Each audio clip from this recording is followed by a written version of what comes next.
Toothpaste দিয়ে ভরে দিই। Prank experiment. যদি আপনি এটাকে এর ভেতরে ঢেলে দেন তাহলে আপনি পাবেন এলিফ্যান্ট টুথপেস্ট। এটা কিন্তু দারুণ। একটু হ্যাঁ। দেখো এটাকে, এটা কত কম ছিল। যদি এটাকে ড্রাম ভর্তি করা যায় তো এটা তো দারুণ। Oh my goodness! এইরকমই কিছু একটা হবে। আর যেটা আমরা আমার ভাইয়ের বাড়িতে করব তার সামনে তো এটা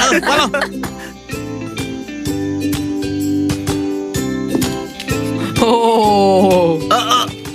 এসে গেছে সবাই বাইরে। আমার এর উপর লাফাতে ইচ্ছে করছে কিন্তু লাফাতে পারবো তোমরা না। এটা করলেটা কি করে? Mark Mark Rober. আছে, ওই যে ওখানে। আছে মার্ক রোবার। তোমার রুমমেটের পারমিশন নিয়েছিলাম, মার্ক রোবারকে ডেকেছিলাম আর সমস্ত ইম্পর্টেন্ট জিনিস বার করে নিয়েছিলাম। তাহলে কাল কি পেতে চলেছে? টিকি নোটের বদলে মজা করছিলাম। আমি তো ওকে ওর ঠিক জন্য আছে। কিছু তো স্টিকি রেখেছি। নোট সহজেই বার করা যায়, কিন্তু এটা একটু বেশি ড্যামেজিং। এই জন্য সিজে আমরা তোমার জন্য কিনেছি একটা ব্র্যান্ড নিউ বাড়ি। খুশি তো? সত্যি? হ্যাঁ, সত্যি কোথায়? এটা হলো সিজে